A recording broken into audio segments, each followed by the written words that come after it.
Halo, kita akan membahas modul 2. Dalam hal ini kita akan membahas tentang gambaran umum dari proses analisis dan desain sistem. Di dalam mendevelop sebuah sistem, kita menggunakan beberapa metodologi. Minimal ada satu metodologi yang dapat digunakan untuk mendevelop sebuah sistem. Yang pertama, yang paling umum digunakan, kita kenal dengan istilah SDLC atau System Development Life Cycle. Beberapa tahapan di dalam proses develop sistem menggunakan SDLC diantaranya adalah yang pertama, mengidentifikasi permasalahan dan kebutuhan, kemudian mendapatkan persetujuan dari pihak yang berwenang untuk melanjutkannya. Berdasarkan verifikasi terhadap kebutuhan user, maka sistem analis akan melakukan mereview identifikasi permasalahan-permasalahan yang ada, kemudian memilah-milah dan membagi-bagi kebutuhan user sesuai dengan apa yang sudah didapat pada saat kita melakukan observasi terhadap sistem. Kemudian memberikan masukan dan menerima hak terhadap wewenang dari orang-orang yang memiliki kapasitas untuk menentukan apakah sistem yang diusulkan dapat dijalankan dengan baik atau tidak.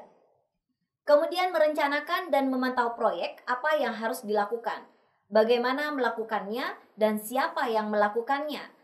Di dalam mendevelop sebuah sistem, seorang sistem analis tidak bisa bekerja sendirian. Tentu saja akan melibatkan tim-tim di dalam pengelolaan proyek sistem informasi. Di antaranya adalah bagian-bagian yang terlibat secara langsung dengan sistem yang akan dibangun. Berikutnya, ketahui dan pahami detail masalah atau kebutuhannya.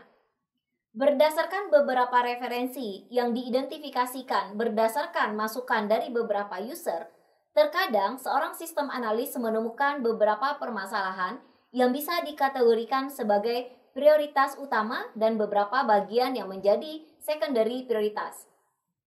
Dalam hal ini, seorang sistem analis juga harus mengetahui apa saja yang menjadi prioritas utama dengan kebutuhan utama dan mendapatkan prioritas dari segala bagian yang melibatkan beberapa bagian. Karena terkadang prioritas satu bagian tidak mempengaruhi banyak bagian di dalam sebuah institusi atau organisasi. Kemudian, rancang komponen sistem yang dapat memecahkan permasalahan atau yang dapat memenuhi kebutuhan.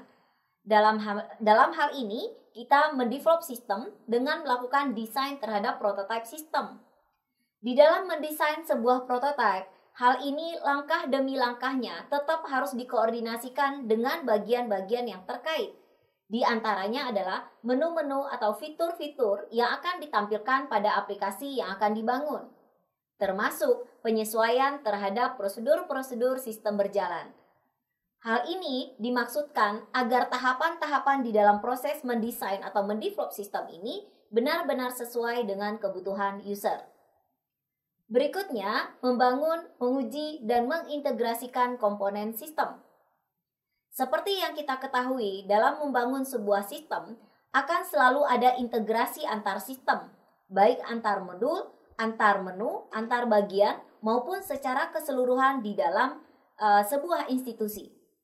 Hal ini bertujuan untuk mempermudah user dalam melakukan aktivitas terhadap aplikasi yang dibangun. Yang berikutnya, tes sistem lengkap dan kemudian menginformasikan solusinya. Satu hal yang tidak bisa kita lewati adalah proses testing.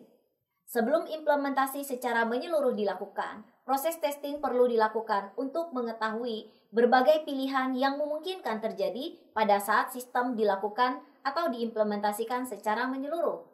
Hal ini tentu saja untuk memudahkan user sekaligus mendeteksi kelemahan-kelemahan sistem yang akan disesuaikan atau diimplementasikan. Kesalahan-kesalahan yang mungkin terjadi diantaranya adalah pada saat konversi data, input data, termasuk sampai kepada report-report yang akan keluar pada saat sistem diimplementasikan dengan baik. Di dalam SDLC, secara umum ada 6 tahapan yang menjadi langkah utama bagi seorang sistem analis dalam mendevelop sistem. Di antaranya adalah planning, kemudian analisis, desain, kemudian testing, implementasi, dan maintenance terhadap sistem.